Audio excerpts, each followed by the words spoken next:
Hello, everyone, and welcome to another episode of Conspiracy This Week. We've got a very special guest again on the show. It's Mr. Chris Spivey for part 2 of our interview of a couple of weeks ago. Now, we didn't get to all of the issues that Chris wanted to speak about, so he's been nice enough to come back on the show, and we'll be getting into some very heavy details. For those who don't know about Chris, he's a tattoo artist, but more than that, he's a journalist and a whistleblower.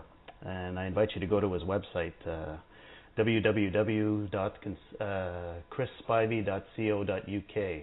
I'm pretty sure that's right. So without further ado, Chris Spivey, are you there? I am indeed, Dave. How are you? I'm very good. So we had a great interview a couple of weeks ago, and I had a lot of feedback from people, and people were introduced to you for the first time, listeners of my show here. And I think by the same token, I was introduced to your listeners, so it's been a great match on that end. You got quite a few new articles out on your website. And one actually that caught my eye was I wanted to start with this just in case we didn't have time later on, was the one with the woman with the large breasts and the the bombs in the boobs. I thought that was pretty funny.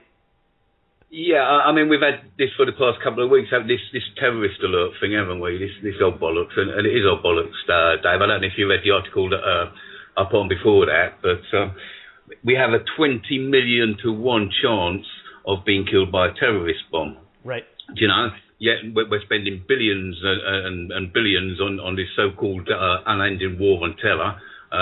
Something like we're spending in the UK, 4 billion just protecting the shores from terrorists, and it's a 20 million to 1 chance. And so what's that all about? And as I say, I've been writing about that this past week or so, trying to educate people on that.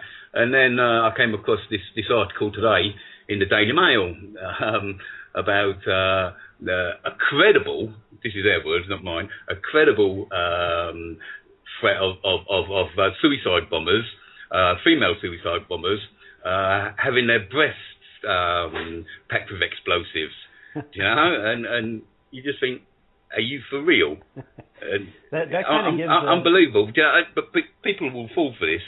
That kind of gives a new meaning to the word dynamite boobs, doesn't it? I mean, it does, yeah, cracking rack. It's just so stupid. Why would they do that anyway? what kind of? I mean, all right, if you're a genuine terrorist, I suppose you've got to be a bit mad, but having a tit job filled with explosives, it's sort of a bit far-fetched, but it's in a national newspaper. That's and incredible. If it's in a national newspaper, those people believe it, don't they? Exactly. It's just, I didn't know whether to laugh or cry, to be honest, mate, but the tears were streaming down my face when I read it. I've never read something so ridiculous in all my fucking life, mate, I'm telling you. But there you go. I give a bit of advice on the comment I made on it. If you get lucky and the woman's got a wire hanging out of her nipple, move. Don't bother. Yeah, that's crazy, man. I've never seen anything like that. I mean, that's just 20 million to 1 chance of being killed by a terrorist, Dave. And billions and billions of pounds. You got I put some comparisons of statistics on the article I did on it. Right. And I can't remember exactly what they were, but it's something like you got 500 times more chance of being killed by a fireman, than you have a terrorist bomb.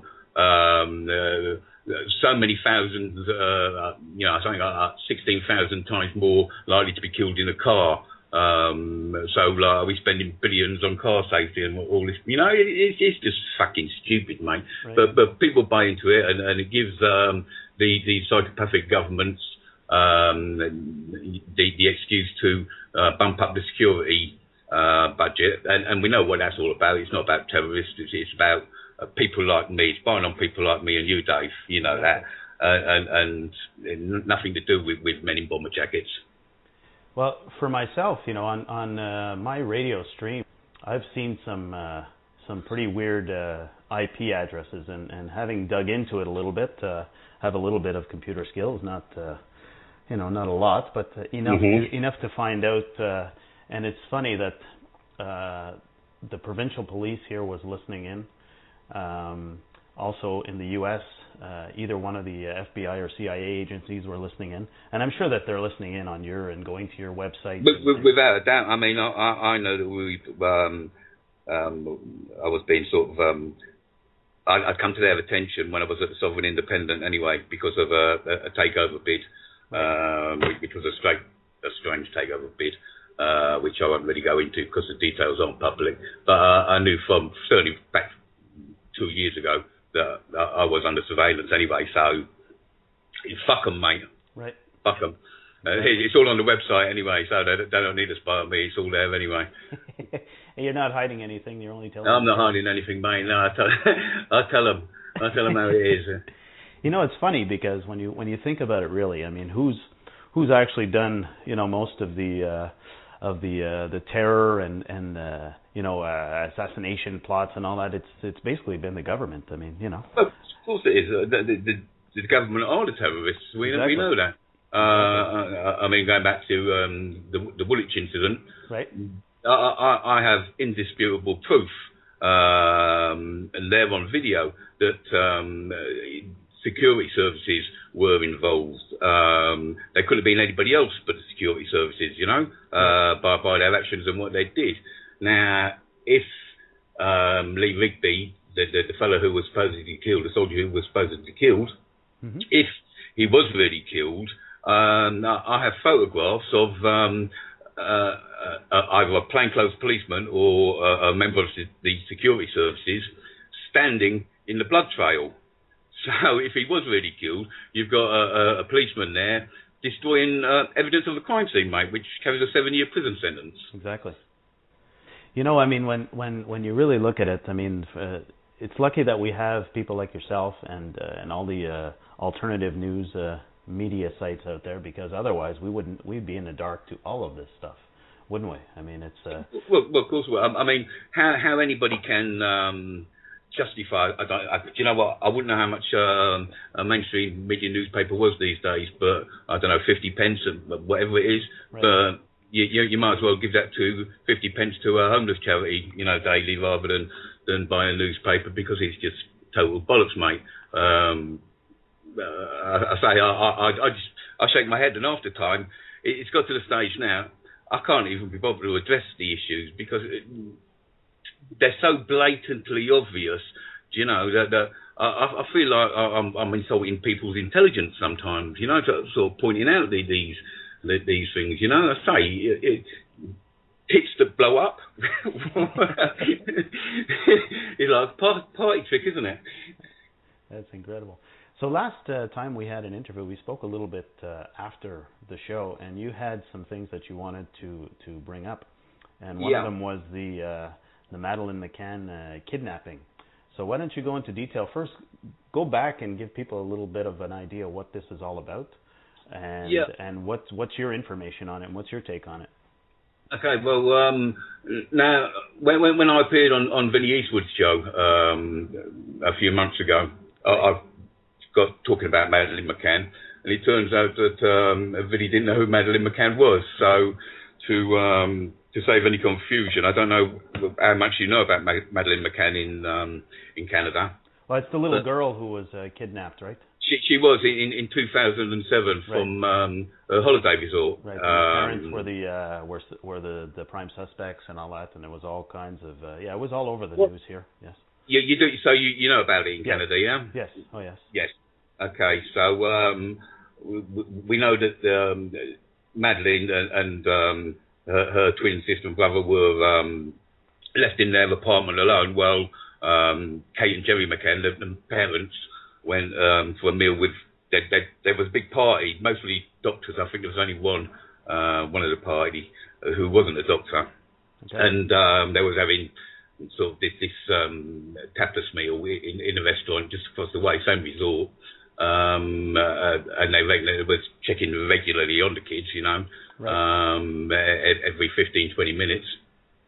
And Holly disappeared. Madeleine disappeared. Now, the official story is that she was abducted for whatever reason, you know, but it all got a little bit nasty.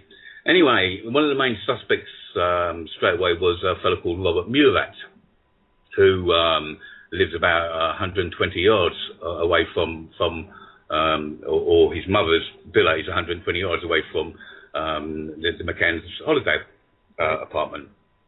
And Robert Murat was pulled in very early as a prime suspect. Subsequently, he was cleared, and he sued quite 2 or 3 British newspapers, got quite a bit in compensation. Now, then the McCanns became the official suspects. Right. And when Madeleine disappeared, they said that they wouldn't leave Portugal until she was found. Well, 2 days after they'd been made official suspects, they came back to England. Okay. And since then, we've had all these kind of wild goose chases, you know, them flying off to here, there, and everywhere, really, on possible sightings, you know, which are a load of old crap. But in 2012, a South African businessman called Stephen Birch, he entered Robert Murat's property under cover of darkness, without permission, if you like, with the most advanced ground penetrating radar available, you know, state of the art sort of thing. And he found something buried a couple of foot under this new driveway that the Murats had put down. Now, it's not a concrete driveway. It's just, I don't know, it's got I think it's got a bit of a Lee mix sub base and maybe a little bit tarmac, but certainly it's nothing substantial, you know. Okay. And this ground radar, obviously, picked up something buried there. So he's verified by 6 independent witnesses who all agreed that there's something buried there, you know. Now, if you've read my article on my website called Digging for Madeleine, you know all the details, what led Stephen to sort of search the Murat property. Stephen is very specific when he says Robert Murat isn't involved in this, okay? Although the likelihood is that Madeleine is buried under this driveway in the Murat property, he's not implicating Robert Murat. Right. The reason that she's buried there is because it was really the only available place. He's done plenty of tests, you know, exercises like bury the body, how quick it would take to dig a hole, fill it in, you know, put body in, how big it would need to be, all based on Madeleine's measurements and whatnot. Okay. And he said it was done in 2 shifts. The hole was dug, and then sort of half an hour later, Madeleine was moved and buried. Now, the police, the British police, know about Stephen's findings, and they told the McCanns the day before Stephen's findings were going to be released, which day was released, and they appeared in newspapers around the world, you know. Right. And they didn't want to know, for whatever reason, they didn't want to know. Now, there's a video on YouTube of Kate McCann being interviewed on a program we have here called This Morning, one of these magazine programs, you know, it goes out live every day. Right. And Philip Schofield, the presenter, was talking to Kate McCann, and he said something along the lines of, now, Stephen Birch, and as soon as he mentioned her name, there was a very, very visible facial tic. Okay. Come across Kate's face. She immediately became very defensive, very surly, and when Philip Schofield continued talking about Stephen and his findings, you know, she said, at the end of the day, who is he? Now, I don't know about you, Dave, but if my little girl had gone missing, and 120 yards from where she'd gone missing, someone had found what 6 independent experts agree is some kind of body buried, then I would want that place dug up. Right. But, well, definitely, yes. I would. I'd be in there with. You know, and the McCanns had a mantra: "They will leave no stone unturned." You know. Right. Well, they're leaving a great big fucking stone unturned when you got a body buried just 120 yards from where she went, from where she disappeared. Now, instead of seizing upon Stephen's evidence, what Kate McCann did the very next day is bugger off to India on the premise of there'd been a sighting of someone who could be Madeleine. Okay. Now, there's 7 billion people in the world, Dave, you know, and the chances of, what we're talking about 5 years later, 6 years later now, the chances of someone picking out Madeleine right are slim to none. And the chances are, as you know, she's probably dead. Let's not beat around the bush. But they won't, and the British police won't look at Stephen's evidence, and the Portuguese authorities won't look at Stephen's evidence. I've been speaking to Stephen tonight just before I started speaking to you. Right. Because he wants me to push his petition for, which is also called Digging for Madeleine, and it's on the Avaz website, and he's asked that people sign it, which is a petition to put pressure on the authorities to investigate this. What is the website? What is the website for that? Avaz, all I've got, I think that's just a petition site, avaz.org, okay. And the petition is called Digging for Madeleine McCann. Okay, so they can probably find it from... They'll find it there straight away. Yeah. But I say so we've got no one looking at this evidence. In the meantime, we've got our Home Secretary, Theresa May, starting this British investigation into Madeleine's disappearance. Now, in late 2012, the Daily Star, a British national newspaper, tried to get Theresa May to release 3 top secret files on Madeleine's disappearance. And Theresa May actually took it to court to stop these top secret files from being revealed, you know. Right. In the meantime, she started this, what was called Operation Grange, which is a British investigation into Madeleine's disappearance. Now, how the fuck can you have an investigation when the person who's calling the investigation is holding back 3 top secret files? 3, not 1, not 2, 3 top secret files on the investigation, all containing sensitive information about Madeleine's disappearance. It doesn't make sense. No, yet the British taxpayers forking out millions of fucking pounds here, you know, on a wild goose chase. Now, in all the national papers over here, we've had police have come up with 30 new suspects. They think, oh, that's fucking good. Like, you know, the Portuguese must have been right fucking incompetent if the police can 6 years later come up with 30 odd new suspects, you know. But that's bollocks again, mainstream media talk, because the police haven't even been over there yet to start investigating, because they can't start investigating without the Portuguese authority. Now, I think that authority has just been granted. So these 30 new suspects that we're meant to be impressed over are just what they've gleaned from reading the Portuguese police reports on the case.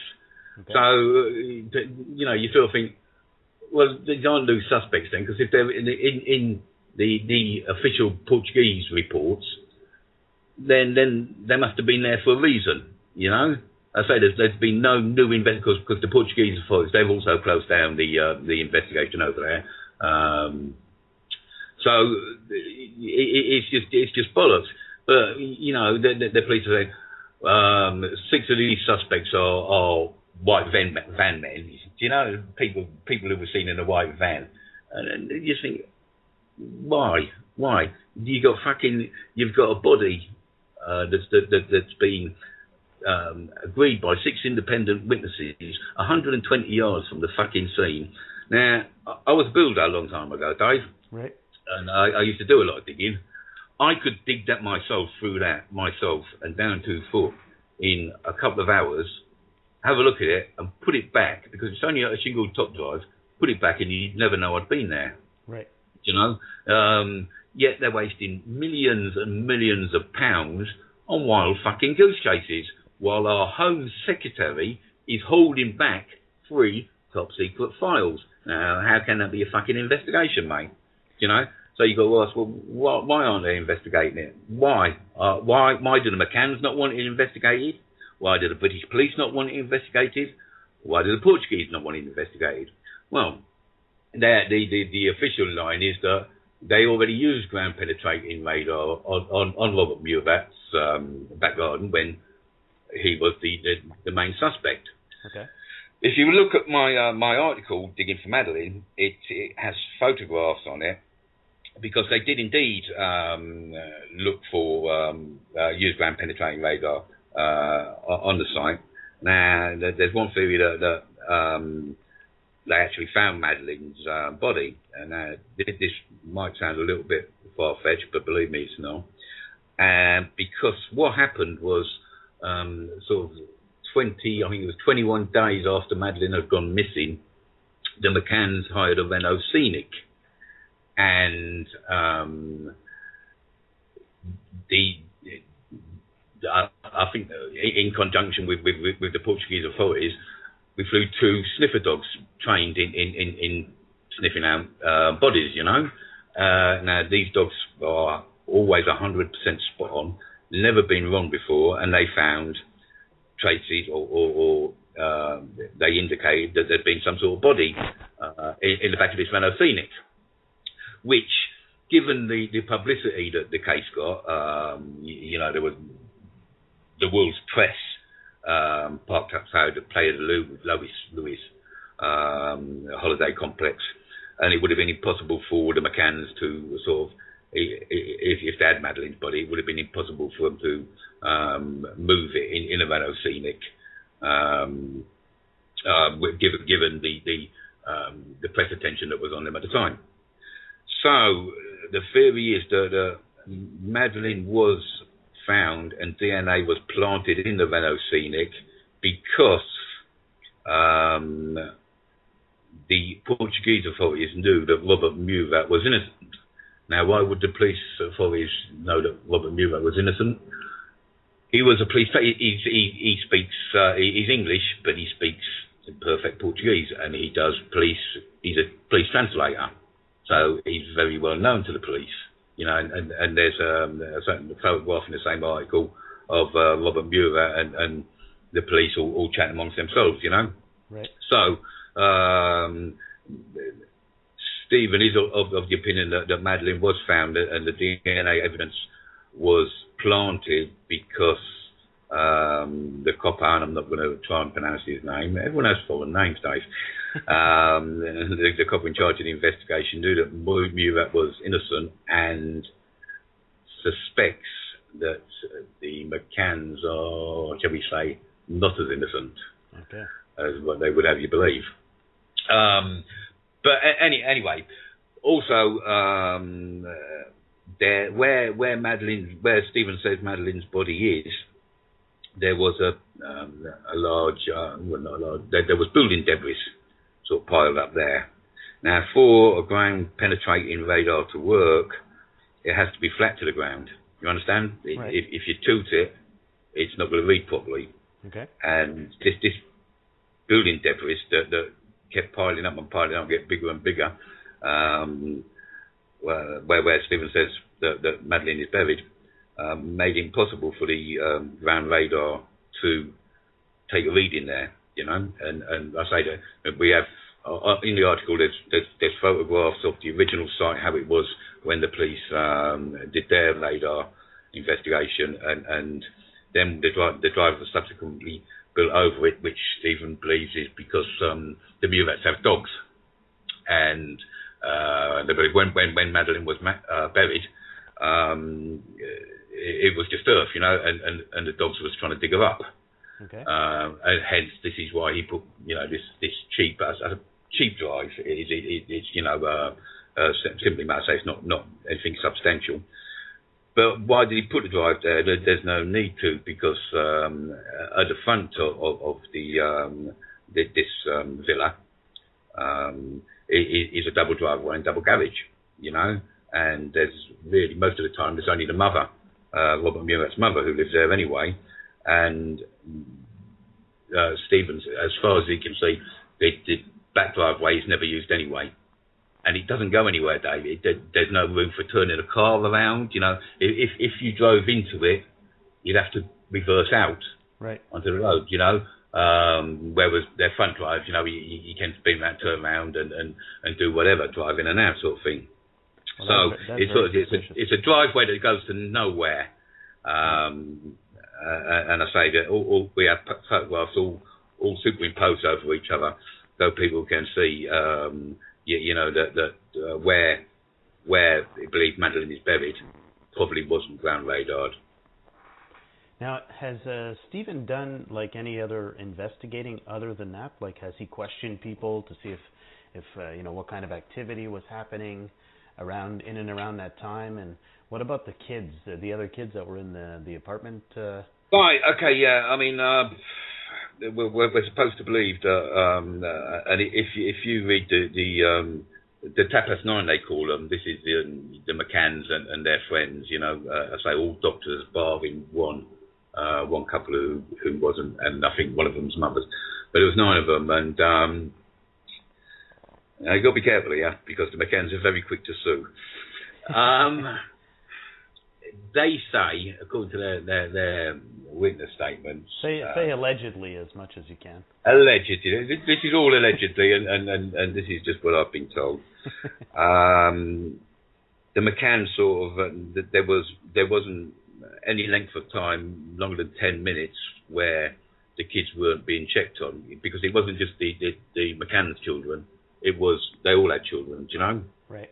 So, apart from... I believe Dr. David Payne, who was, he had a baby, you know, one of them intercom things. With him. Baby monitor? Yeah, that's it. But so, you know, people were designated to go and check, and according to the evidence, I don't think you'll find a period where there's longer than 10 minutes. This is according to the McCanns and the Tapas 9's evidence. But there's a lot of discrepancies in that. A lot of you know, sort of what time the McCanns actually turned up, and you know, you sort of have the McCann. If you believe the McCann's evidence, they sort of turned up for this dinner date, and 5 minutes later they went back to check. Well, why 5 minutes later after arriving? Do you know? Mm-hmm. So there's a lot of discrepancies in that as well. And another one of the Tapas 9 said, well, Jerry went to check on the children. She also, I don't know if she went to the toilet or whatever she did, and she said she saw someone carrying a child away, a man. Okay. Now, the way she described him, she sort of described him as a bit of a Bob Marley type, you know, with rasted dreadlock hair sort of thing, although white, but with dreadlock hair, and 2 days, I think it was 2 days later, she changed this description to match Robert Murat perfectly. And this is when interest started being focused on Robert Murat, you know. So, I say, he'd been cleared anyway, and he wanted a lot of money, and there are allegations made by certain people that the evidence was changed to suit the story and Murat's description, you know. Whether that's right or not, I can't say. Right. But so certainly the evidence keeps changing, and what is very clear is this holiday was more about the parents than the children, because every day the McCann children had been left at the nursery. You know, they have a nursery crash, whatever they call them, on site, and then they sort of were put in this nursery early in the morning till, you know, last thing at night when they'd be taken by the McCanns and given their dinner and then put to bed. You know, and then the McCanns would go out to have their meals or whatever. So it certainly wasn't about the children anyway. But it's a bit hard to say what I've been told without sort of incurring legal action, if you know what I mean. I say the McCanns are very, very quick to sue, but... Right. No, I don't know. I mean, it all sounds fishy to me, obviously. It's very, very, very fishy. Now, Jerry McCann is a Freemason. Okay. There's we all know about Freemasons, Dave, don't we? Right, of course. Yeah. And it would appear that he is being protected by the British authorities. I mean, we've even had Prince Charles taking an interest in this, which is like, why the fuck would Prince Charles take an interest, you know? Children go missing every fucking day of the week, like, you know? Exactly. And one theory that I can put forward to that is that Jerry McCann, who was a doctor, West Germany commissioned a report about people living near nuclear power stations, look into their health, you know. And the West German report came back that people living around nuclear power stations had significantly more chance of getting cancer. Right. Okay. At the same time, the British authorities commissioned a report, and Jerry McCann was in charge of this report. Now, where the West German report come back saying that, you know, people living near nuclear power stations were much more likely to get cancer, the British report by Jerry McCann came back saying, no, it's fucking no chance. Same as anybody else. There's no danger living near nuclear power stations. Now, maybe they have different nuclear power in West Germany, Dave. I don't know. You know, but one says, the West Germans say, yes, you can. The English, by Jerry McCann, says, no, you can't. Work it out for yourself, mate. That's all I'm saying on the matter. Well, there's all kinds of studies that prove that, you know, I mean, any of the situations, you know, the 3 Mile Island, Fukushima and all that, I mean, they want to get Jerry McCann over there, mate. There'll be no danger. Yeah, they'll just write it off. He'll sort Japan's problems out, no fucking problem whatsoever. Get Jerry McCann over there, say no, perfectly safe. That's incredible. Despite the fucking thousands and thousands and thousands of tons of water pouring into the sea every day that's contaminated with nuclear waste. Well, it's incredible when you think about it. I mean, I don't know what kind of a doctor would actually say something like that, knowing all the studies that are out there. No, that's the kind that would have freedom. Let's not beat around the bush here. Yeah. A high-ranking, a high-degree Freemason would say that, wouldn't he? If it was asked, don't they have to do what they've asked? If they've asked a favour, don't they have to agree to it?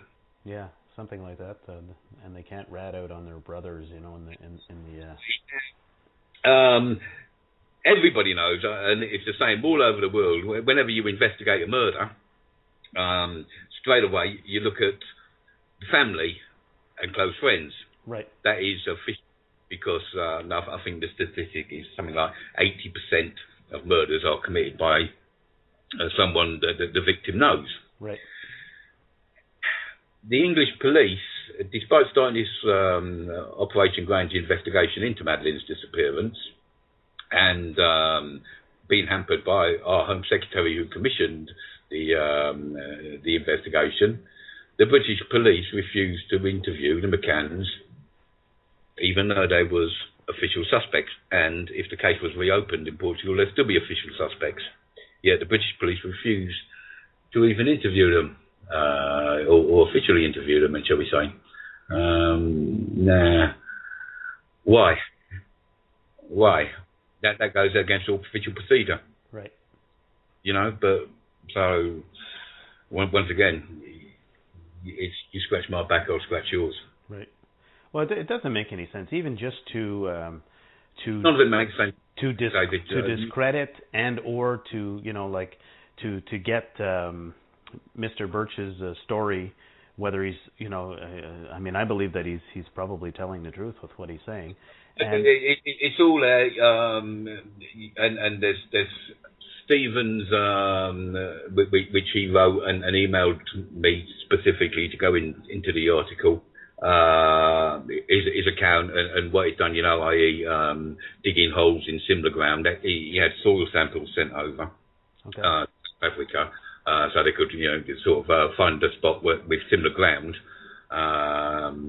And then they had a doll made up the same size as Madeleine and whatnot, to sort of see how long it would take to dig a hole, put a body in, backfill it, sort of thing, down. Right. So he's done all this. Now, Stephen's been told that if he returns to Portugal, unofficially told, if he returns to Portugal, he'll be fitted up. He will not be allowed to make a nuisance of himself, if you like. Right. So he can't go back to Portugal. In the meantime, you have this evidence now coming up to a year old, saying there's been a body buried in there. There's nothing to stop anybody from going and moving that body, Right.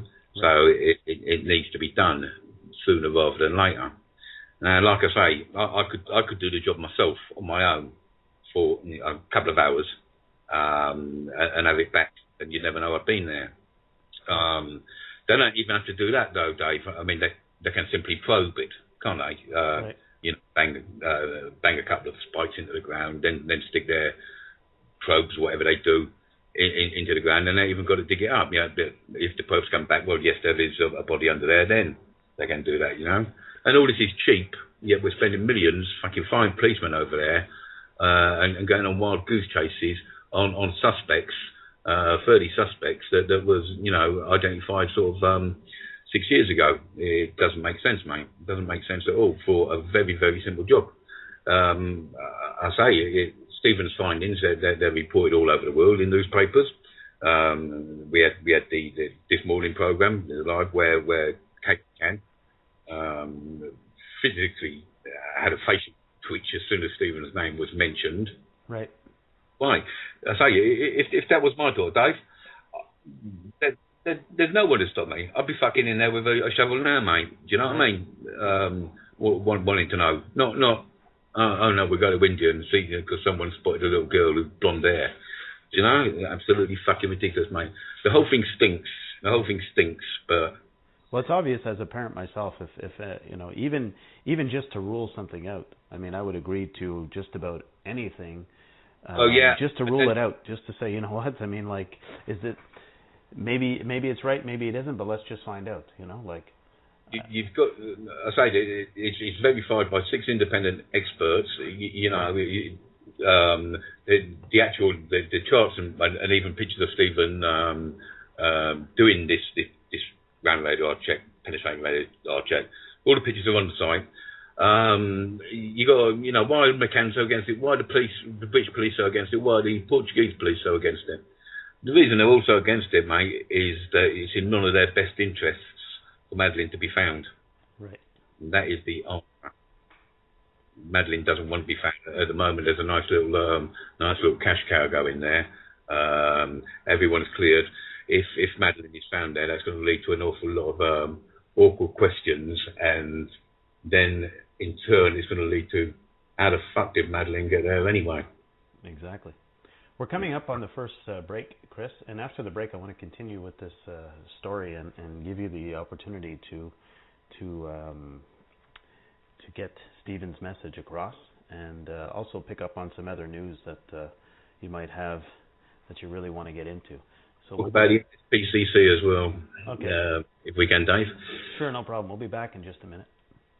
Okay, mate. We are back on Conspiracy to Sleep with our very special guest, Mr. Chris Spivey. Now, Chris, you were talking about the Madeleine McCann abduction and Stephen Birch's information on it. So, if you please, can you continue and enlighten us on this fascinating story? Well, there's not that much more to add, really, on this now, Dave. I say the full story. For me to explain the ins and outs of how it was done and whatnot, would take more than the 90 minutes that we've got. Right. I wanted to ask one question, though. I wanted to ask one question. Have the people who own this property refused to have... They had Robert Murat, well, it's actually Robert Murat's mother. They also have refused, yeah. Okay. Now, obviously, like I just said to you, if she is found there, it's going to open up a whole can of worms. And not least Robert Murat is going to be implicated, right, as well as the McCanns are going to be implicated. You know, now the body would be 7 years old, well, 6 years old. So it's going to be a little bit hard to ascertain how she died anyway. Right. You know, and it could all get very, very messy. So yeah, Robert Murat has also refused to allow permission. But obviously, as you know, if the authorities want to do it, he won't have a choice in the matter. Exactly. So the fact that he's saying no doesn't really come into it. Now there was another story that you were talking about that you wanted to get into. So if you can, maybe you can start the second half of the show with that. Yeah. Now, I don't know whether you have the NSPCC over there. That's the National Society for Prevention of Cruelty to Children. No, well, we do have some agencies for child protection. Because you have our Queen, and the Queen is actually the patron. Right. But it's not really called that. It's not called. It isn't called that. It's Child Protective Services that we have, and there's all kinds of organizations and stuff. Well, but what the NSPCC is a children's charity. Now they call it a charity, but it gets government funding. Right. And it is the biggest children's charity in this country. Okay. So the Queen is the patron. Prince Andrew is the face of it, as is someone called Peter Mandelson. Okay. Now, Peter Mandelson has twice been drummed out of British politics for wrongdoing. Okay. Yeah. He is allegedly a paedophile, as is Prince Andrew, or Prince Andrew, right? As is the Queen. Anyway, I was contacted probably last summer 2012, by a social worker who used to work for the NSPCC. Okay. Through Marshall, I can tell her, you know, because Sue has, at first she was anonymous, as you'll see for why when I get into the story, but she's now happy to speak publicly about it, if anybody would give us the chance to speak publicly about it. Now, Sue is a qualified social worker, okay, and she was working for the NSP at her Acorn Centre in Blackpool. Now, the Acorn Centre dealt primarily with traumatised children, do you know? Okay. Okay, grief counselling, if you like. Anyway, shortly after Sue started there, they had brought a manager in from their Blackburn branch, a South African called Heinrich Burkhardt. Okay. Okay, and now Sue and the two others who work there, who don't want to be named, At first, everything was great. Groskopf seemed happy to sort of just let them get on with it, he didn't interfere in cases and whatnot. Right. And everything was fine until they went away on one of these, conference, a weekend conference, whatever. There's a little bit more to it, but it's not really important. But this Groskopf and Sue and this other social worker went there, and it was picked up on that Groskopf was very uncomfortable. Okay, didn't not seem be able to interact with his other managers, and seemed very unsure of himself. Didn't things that he should have known, being a qualified social worker, he didn't, shall we say? Okay. So when they got back, they did some digging, and it turns out that Groskopf was at one time South Africa's most wanted man for a string of terrorist attacks. Now we know at the time this would have been when Groskopf was wanted, the most wanted man would have been between 1987 and 1990. Okay, which, as you know, South Africa was in apartheid, and the ANC was banned. But the ANC was the political wing. The terrorist wing was MK. Okay? Right. Now, it's not totally unique, but the strange thing is that Groskopf is white and came from a very prominent South African family. His father, Professor Groskopf, was the editor of South Africa's largest newspaper, Boyle. Okay. So it kind of obviously we all know about apartheid, white rule and whatnot, and the white upper classes treating the blacks just however they fucking wanted, really. And so really, sorry, Dave. No, I said in the long history of the slave trade out in South Africa, and the money that's made. Yeah. Okay, so on paper, Groskopf should have been, with apartheid, not against the regime. But what he did, he sort of buggered off and joined the ANC, and very, very quickly, within 6 months, he'd been transferred to MK, which is, like I say, the paramilitary wing of the ANC. Okay. Now, he's implicated in at least 8 murders and hundreds of casualties from 3 car bombs, although he's only admitted to 1. But I say he was the most wanted man in South Africa with a big price on his head. And what he did, he entered England on a false passport and a false identity. Right. Yet, miraculously, he was allowed to stay. Now, at this time, this was sort of like apartheid was coming to an end, and the UK was repatriating all the exiles, but Groskopf wasn't an exile. He was a terrorist, the most wanted man in South Africa. And the UK had an extradition treaty with South Africa.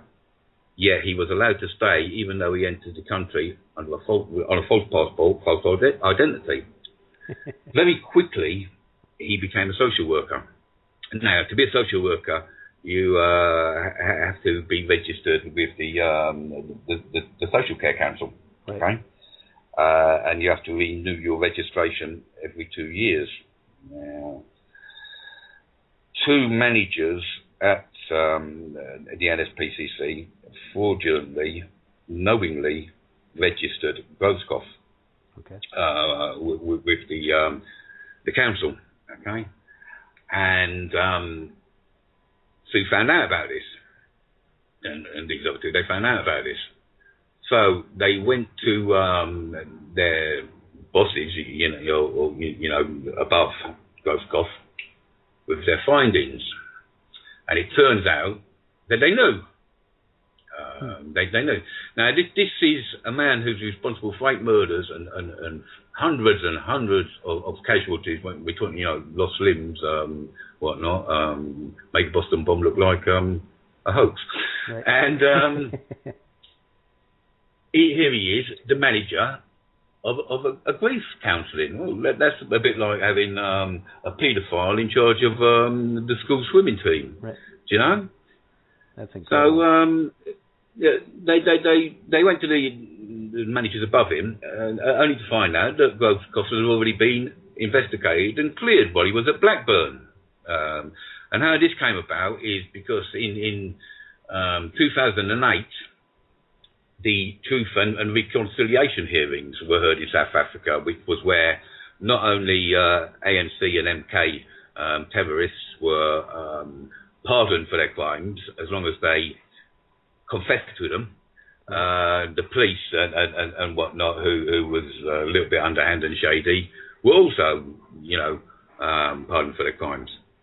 But obviously, by then South Africa had an ANC government in. So that's like me sort of ordering someone to go out and kill in my name, then me becoming king and forgiving them, if you understand what I mean. Right. They're going to be forgiven, whatever. However, Groves was first meant to appear in 2008, but he didn't. Why didn't he? He didn't because it was far too dangerous for him to go home to South Africa. So you got to ask, why was it far too dangerous for him to go home? Because, with ANC, we've had Mandela and Zumba's in there now, and whatnot. Ever since the apartheid ended, an ANC president, So, and they're treated like kings over there, they can do no wrong, sort of thing. Right. So he should have been the same, being an all-conquering hero, having done his bit for the regime. But he can't. Why? Well, there could be a multitude of answers to that, but to carry on with the story, he didn't go. He was too scared to go home in 2008. He asked if he could produce his evidence in writing, and they wouldn't agree to that, because I say this was like a court of law. You had your defence team and the prosecution, if you like, would sort of say why should you be pardoned, and you had to meet a certain criteria. You had the MK terrorists had to have acted specifically in the greater good of getting rid of apartheid, because MK were fuckers, don't they?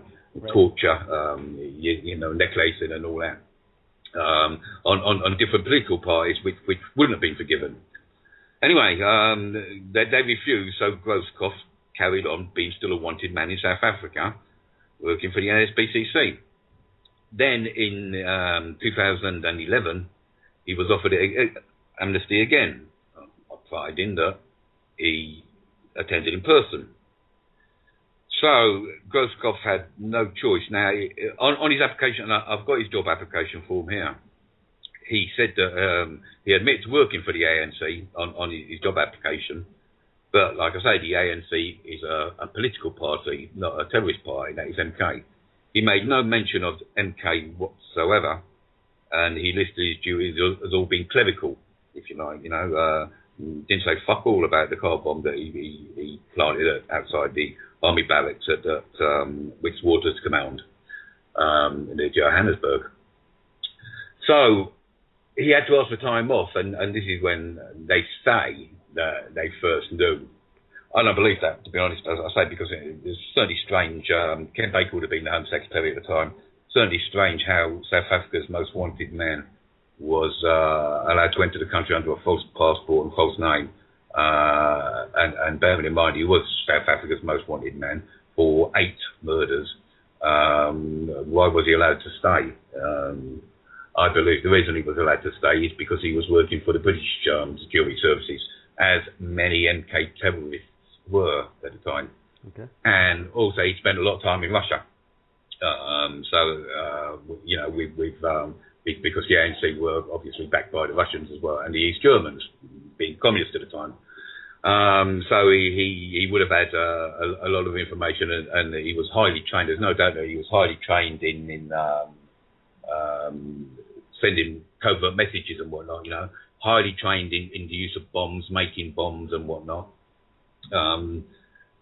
So he would have been useful to the British security services, if you understand what I mean. Right. I mean, it's not there was a suggestion in 1998 that he was working for the South African security services as a double agent, you know. Anyway, so and it's since been admitted by subsequent governments that we did have a lot of MI6 undercover agents or plants in the MK, you know. Right. So I believe that he was working for him anyway, but he was certainly fast-tracked through social work. He'd been investigated by the NSPCC and seen fit to be a grief counsellor. This first investigation said, you know, they'd gone to his boss, a woman called Dorothy, I forget her fucking last name.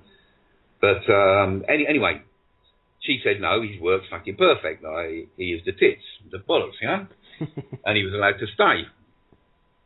Yeah, so he's moved to Blackpool as manager of this grief counsellor. It then materialises that this Dorothy is his girlfriend, and they're still together now. They still live together. They run a private practice, or they're a registered social worker with Bermondsey, if I remember right, Bermondsey Council. But he's got private practice in Yorkshire with this Dorothy. So she's going to say, yeah, he's the tits, he's the bollocks, and because you know, they were shagging each other like. Right.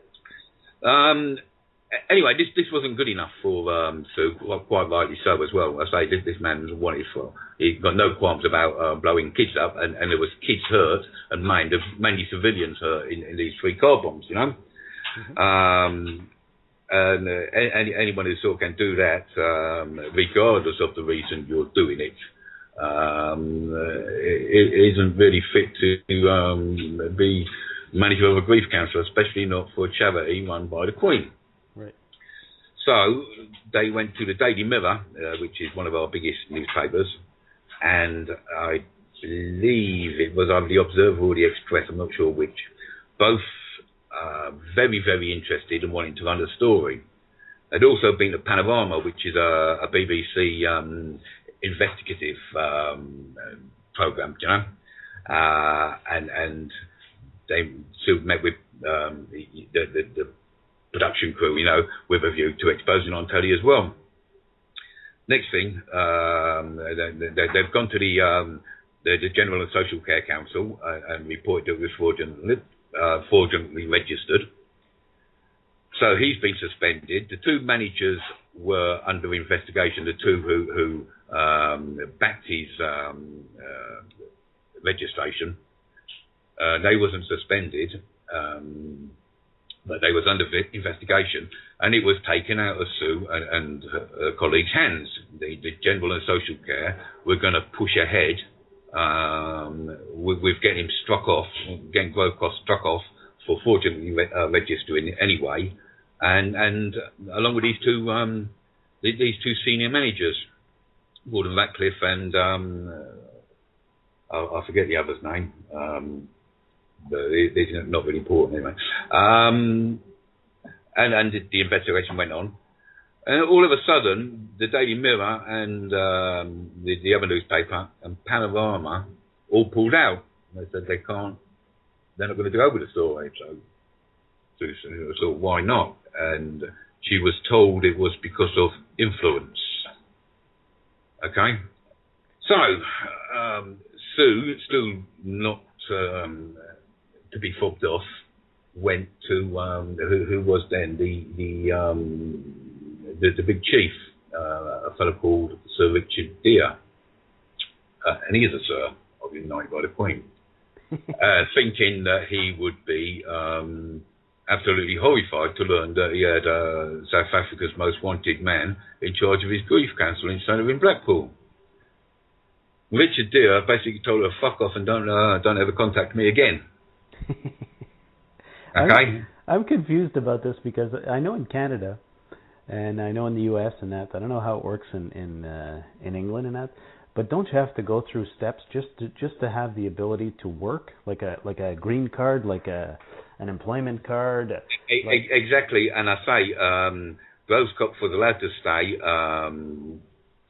despite being South Africa's longest man. Also, before he came to England, he caused a diplomatic incident, which was what had happened is that the South African authorities, security services, had got word that he was sheltering in the ambassador for West Germany, based in South Africa, and he was so wanted, they kicked down a fucking door, coming in, looking for Groskopf, who wasn't there. And it caused a major diplomatic incident with Boyle and everyone having to apologise to the West Germans and giving them an undertaking nothing like this would ever happen again. But obviously, embassy property, you're immune anyway. It's a no-no. But they still, in their quest to find Groskopf, they kicked the fucking door down. And he wasn't there. So this is how dangerous and how much the South African authorities wanted him anyway. He then went to Russia, did some more training in covert work and whatnot before entering in the UK. Ken Baker would have been the Home Secretary at the time, and he was allowed to stay. Okay. And fast-tracked through social work. You can speculate all you like, Dave, but there's been a fucking lot of bombs from between 1991 and 2013 in the UK. And we're not talking about Middle East terrorists. You're talking about the IRA and whatnot. Right. It's well known that the IRA had links with MK anyway. In fact, they set up, they provided the MK with a training ground in Angola. So there's very, very, very strong links between the IRA and MK. And a lot of bombs, and Groskopf is an expert in bombs, planting bombs, making bombs, car bombs. We've had an awful lot of fucking car bombs go off, Yeah. Why was he allowed to stay? I'm saying this was at a time when the UK was kicking exiles, which Groskopf wasn't an exile. They was kicking exiles out of the country, where allowing the most wanted man in South Africa to stay. It just doesn't add up. So what was he doing? What was he doing for the security services over there? Anyway, so the newspapers and the television had been backed off, so Sue contacted me, and I said, well, I'll run the story, which I have done, and you can find most of the details on my website. And the article is called "The NSPCC Rotten to the Core, Part 1: Heinrich Groskopf." What happened when I broke the story, and I say, as you know, I have quite a large following. Right. A lot of people was asking questions, how the fuck was this happening? And they was leaving questions asking whether it was true or not on the NSPCC's Facebook page. And the NSPCC refused to answer. Okay. On top of that, people was writing to their MPs saying, is this fucking true? This mass murderer in charge of grief counselling severely traumatised children. And none of them, the typical response from all the MPs was that it wasn't in their constituency, you have to get in touch with the police and whatnot. Now, bearing in mind that Sue had 3 times gone to the police about this, especially after finding timer switches, which the Acorn Centre doesn't use. Whereas Groskopf at the Truth and Reconciliation Committee hearings in 2011 admitted that he used timer switches on his car bombs, and the police refused to get involved as well. In fact, everybody refuses to get involved. Well, my MP and David Cameron don't speak to me anyway. They pretend that I'm a non-person. They won't even acknowledge that they've had my communications.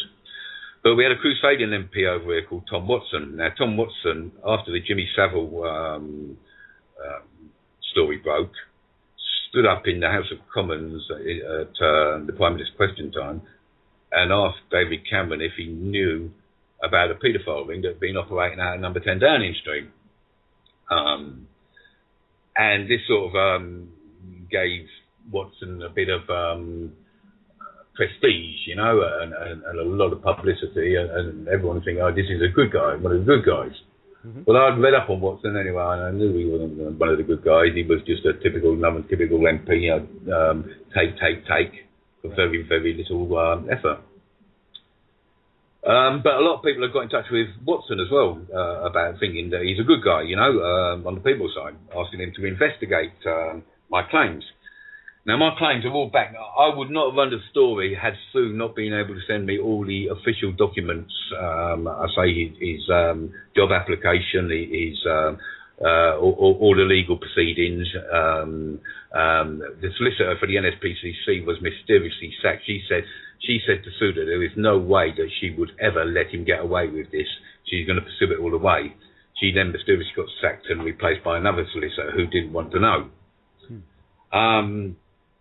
So I would not have run the story anyway had I not had been sent all the proof, and I was sent a pile of papers that amounted to 2 inches in thickness, you know, with all the evidence.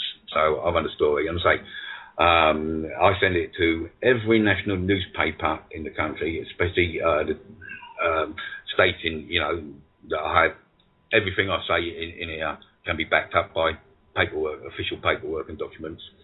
I emailed it to Daily Mirror, who was going to run the story. Now, just slightly getting off topic, last year I also had someone contact me about paedophile sites on Twitter. Okay. And they'd gone to the Daily Mirror, and the Daily Mirror said, yeah, we'll investigate. Then they got back in touch with this fella and said, no, we won't investigate. So I run the story again, no, and I passed it on to an anti-paedophile site, you know, a friend of mine who runs an anti-paedophile site. Okay. He reported it to the authorities, the paedophile unit, and they didn't seem interested. So he then employed a firm of hackers, if you like, and they took these sites down themselves, and it was on the front page of the Daily Mirror. Now, it's ironic that the Daily Mirror got offered the fucking story in the first place, but wouldn't do anything about it. So I was a bit critical of the Daily Mirror when I wrote to him with this Grove story, saying, like, you know, I know that you fucking pulled out, are you going to run it now? And I sent it to every other national newspaper, and I sent it to some international newspapers like the Indian Times, Press TV, RT, and I got one response from about the 20-odd newspapers and TV, BBC I wrote to as well, ITV. I got one response from, I think it was the Irish Times, just saying that they'd look into it, but nothing ever came back. No one else got a response. A lot of people wrote to ITV and BBC about it. No one responded. The Daily Mail turned around to someone and said, Chris Spivey, oh, he's got it in for us, he has. Yeah. Which I have. I've got it in for the Daily Mail because they're fucking useless, Dave. Make no qualms about it. That's the only run the story about the bomb tits.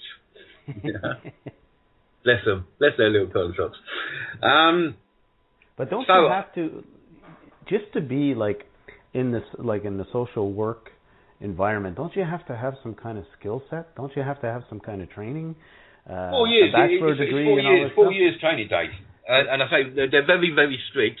And even when you qualify as a social worker, unless you're registered with the Social and General and Social Care Council, you still can't practice.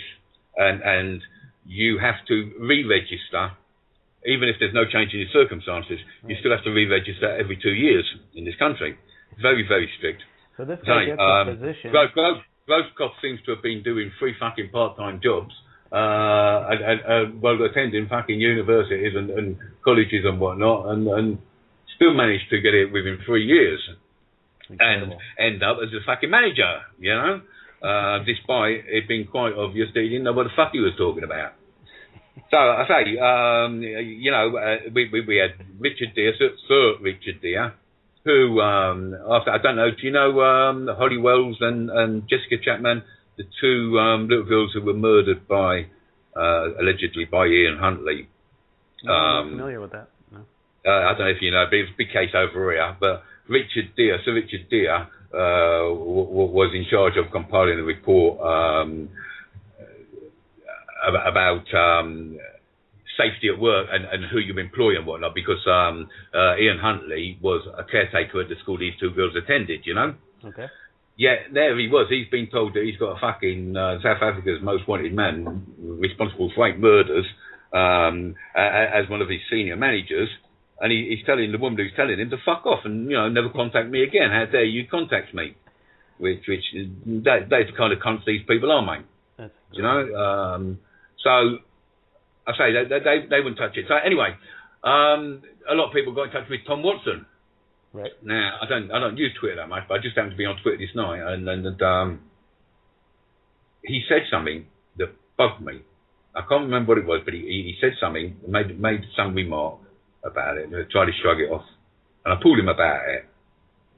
And first of all, he tried to belittle me, which was his first mistake. Right. Because I can't stand being belittled, and I made him look like a twat. The bloke is a fucking twat anyway, mate. Make no mistake about that. And then he tried to say that I was intimidating him.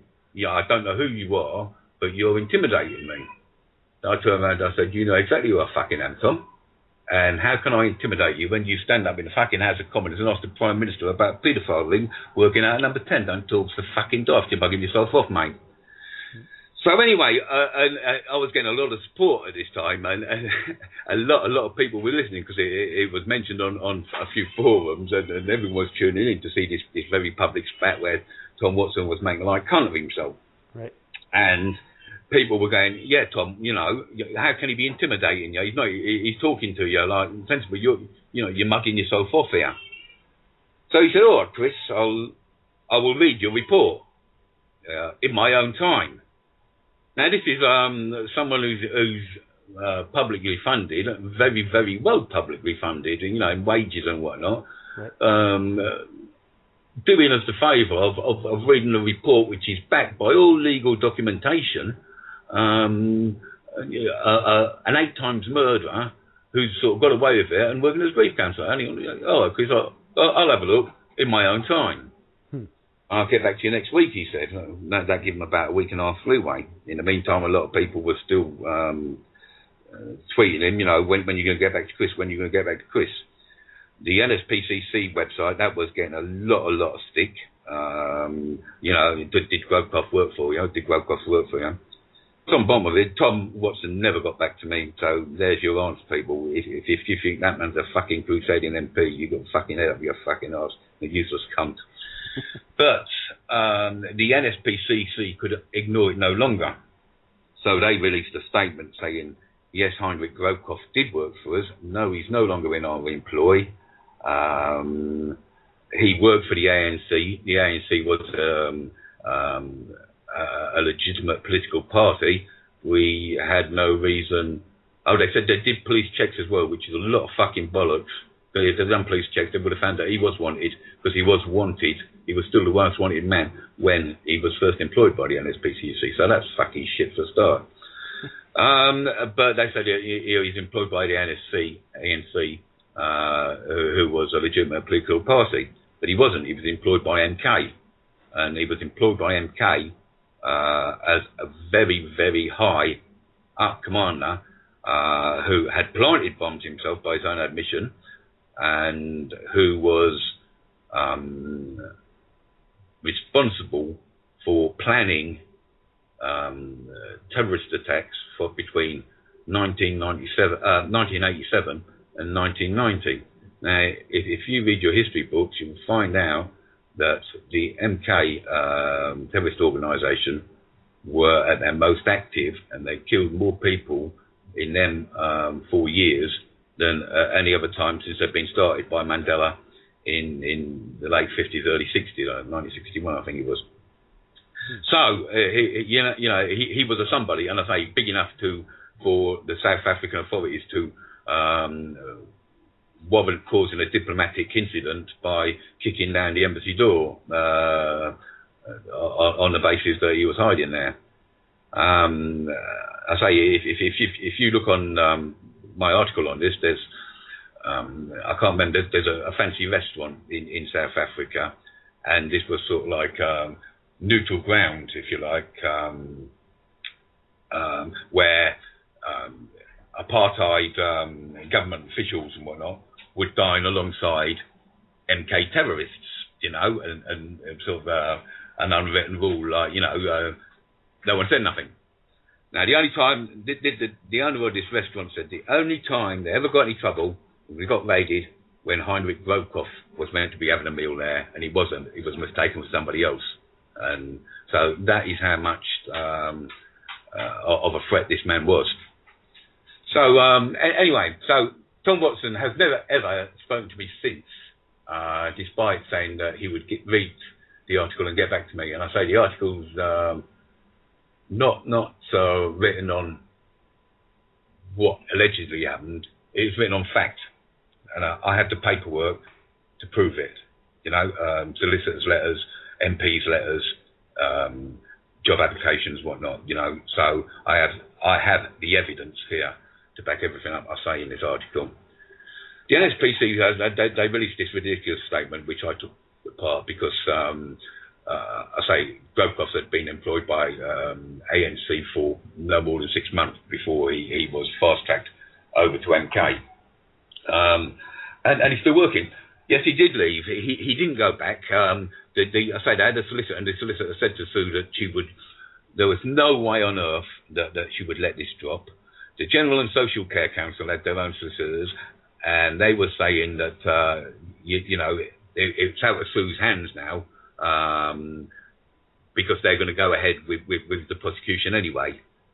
And then it was all dropped, just like that. All dropped, just like that. In the meantime, Sue had been getting sent posters, which I have in my possession again. If a child is hit at 30 mile an hour, drink driving. Now, this was a grief counselling centre she was working at. You would not have horrific pictures of children laying dead in the road and whatnot on display in a children's grief counselling centre. No. Yet these were sent specifically by these managers, who was also under investigation. Now, you can read what you like into that, but I'll tell you what it is. It's fucking intimidation, mate. Right. Watch what you fucking say, otherwise you're going to end up run over, or your kid's going to end up run over. No two ways about it. Right. There's, on the article, at the end of the article, Sue sent me a bit about every single person she dealt with who bullied, and all three of them were hounded out of their jobs. And these are quality. I mean, we're not talking about clean toilet cleaners here. We're talking about professional people who are beyond social worker. They're qualified as social workers, and then they've advanced further into a specialised area. Right. We're not talking about fucking women who are prone to hysterics and whatnot.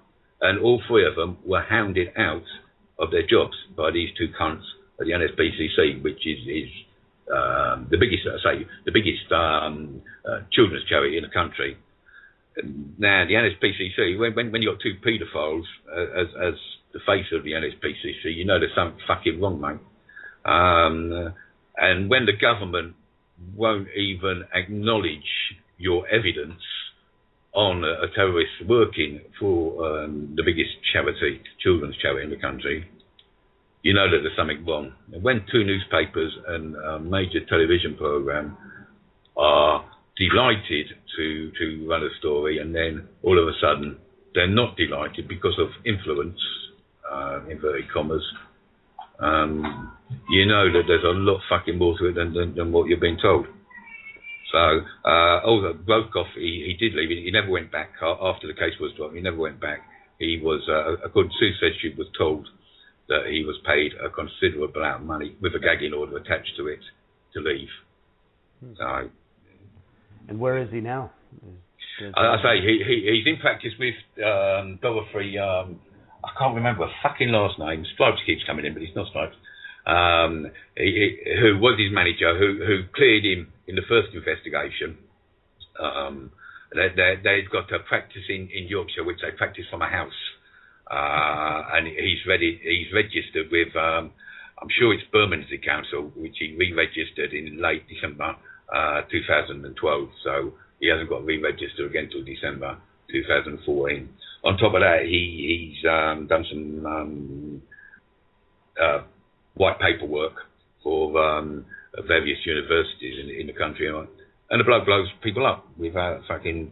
He knew that the civilians were going to be hurt. He met with one of his victims when he went in 2011 when he went back to South Africa. Incidentally, when he stepped foot in South Africa, even the South African authorities were aware of the danger he was in because they provided him with five elite bodyguards.